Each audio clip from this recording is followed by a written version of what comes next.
존경하고 사랑하는 국민 여러분, 박병석 국회의장님과 선배 동료 의원 여러분, 열린민주당 최강욱입니다.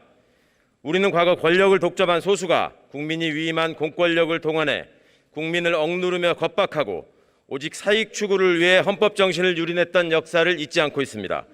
정보기관을 통한 불법 사찰, 이어지는 정치적 수사와 기소로 공안정국을 만들어 민주주의를 외치는 피맺힌 목소리에 재갈을 물렸던 권력 찬탈자들의 전형적인 수법 또한 기억합니다. 촛불혁명으로 탄생한 문재인 정부가 권력기관의 개혁에 온 힘을 쏟았던 이유는 국민이 주인이라는 헌법 정신이 더 이상 더럽혀지지 않는 세상을 만들기 위함입니다. 그러나 이런 뜻과 노력을 비웃기라도 하듯 음험하게 권력을 탐하는 자들은 아직도 주권자가 위임한 권한을 무소불위로 악용하며 국민을 속이고 권력을 찬탈할 수 있다는 야욕을 버리지 않았습니다. 고발 사주를 통한 청부 고발을 통한 오늘의 헌정농단 사건이 바로 그들의 민낯입니다. 총선을 앞둔 지난해 4월 검찰총장의 지시에 따라 움직이는 대검 수사정보정책관이 검찰총장과 처가 식구 최측근을 비판하는 전현직 정치인과 언론인들에 대한 고발장을 작성하고 개인정보가 담긴 판결문까지 챙겨서 제1야당 소속 전직 검사들에게 전달해 야당의 이름으로 이들을 고발하라고 사주했고 결국 실행되었다는 사실이 드러났습니다. 명백한 검사의 불법행위이자 명백한 검찰의 정치공작입니다. 검찰의 권한을 이용해 정보를 수집하고 총장과 일가족 및 측근들을 위한 고발장을 작성했다면, 그리고 특정 후보를 압박하기 위해 정치적 수사와 기소를 기획하고 야당을 이용해 실행했다면 이는 명백한 국정농단이자 국기문란 행위인 것입니다. 수사와 기소라는 가장 강력한 공권력을 한 손에 쥔 검찰이 국민을 섬기는 기관으로 지켜야 할 본분은 무엇입니까?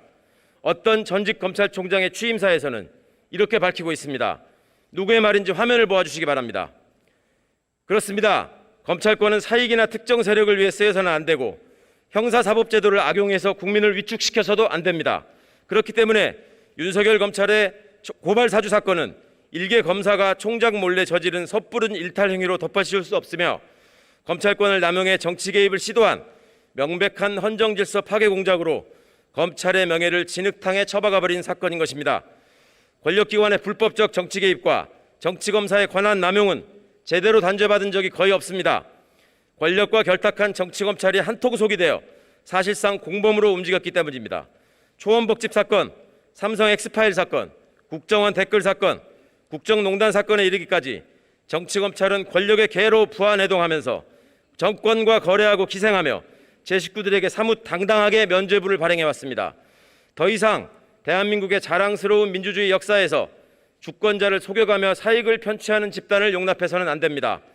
국가 수사기관 모두는 엄정한 감찰과 수사를 통해 검찰의 정치 공작이 누구의 지시에 따라 어떤 야욕을 채우기 위해 어떤 방식으로 이루어졌는지 명백하게 밝혀내야 합니다. 사법부도 자성하고 검찰의 불법적 권한 남용에 대한 엄중한 심리와 판단을 통해 다시는 민주적 기본 질서를 우습게 하는 집단이 준동하지 못하도록 법치주의의 근간을 새롭게 다져야 합니다. 과거 국민을 속이고 권력을 사유화했던 대통령의 행위에 대해 헌법재판소는 헌법수호의 관점에서 용납될 수 없는 중대한 위법행위라고 질타했습니다. 그럼에도 검찰총장의 권력을 사유화하여 오로지 측근 구하기와 정치적 야욕을 채우기 위해 불법적으로 조직을 동원한 정황이 속속 드러나고 있어도 한통 속의 언론을 동원해 진실을 호도하고 국민의 눈을 가리려 여념이 없는 사람이 있습니다. 민주헌정질서의 기본을 훼손한 혐의를 받는 이런 사람이 감히 상식과 공정을 운운할 자격이 있는지 묻습니다.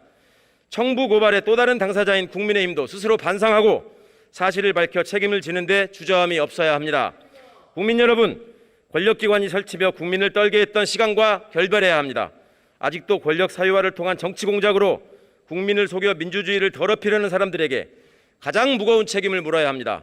이제 진정으로 어두운 과거를 청산하고 앞으로 나아갈 시간입니다. 어떤 고난이 있더라도 그 정의와 개혁의 길에 항상 함께 서겠습니다. 경청해 주셔서 감사합니다.